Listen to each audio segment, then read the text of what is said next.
D'abord, il faut que la vie continue et la vie économique aussi.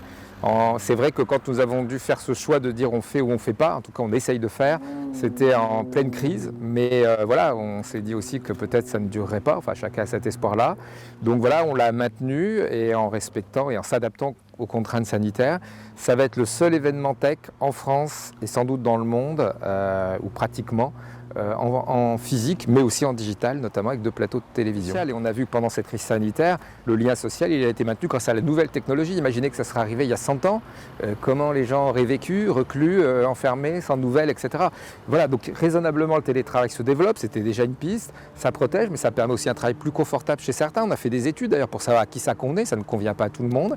Et puis il y a d'autres usages pour l'apprentissage, pour l'éducation nationale. Je vois la ville de Nevers a prêté du matériel pour les familles qui n'avaient pas pour leurs enfants de quoi suivre les cours avec l'éducation nationale. Voilà, donc ce sont des aspects très concrets, très importants, et je dirais même vitaux, qui sont permis aujourd'hui par les nouvelles technologies.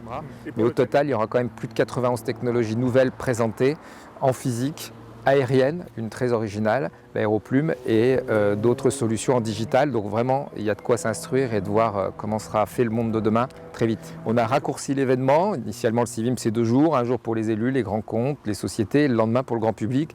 Et nous y tenons beaucoup le samedi. Là, vous comprenez qu'on fait, mais on est prudent aussi. Donc on resserre sur un jour et j'invite vraiment le grand public à venir le vendredi, des plus petits aux plus grands.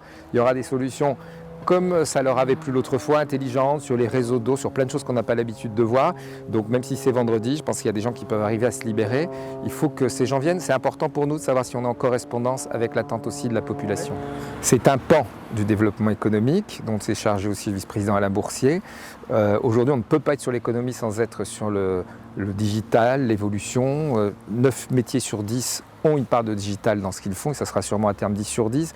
La moitié des métiers de demain qui n'existent pas encore, ça sera aussi autour des nouvelles technologies. On est là-dessus, nous, dès le codage dans les écoles.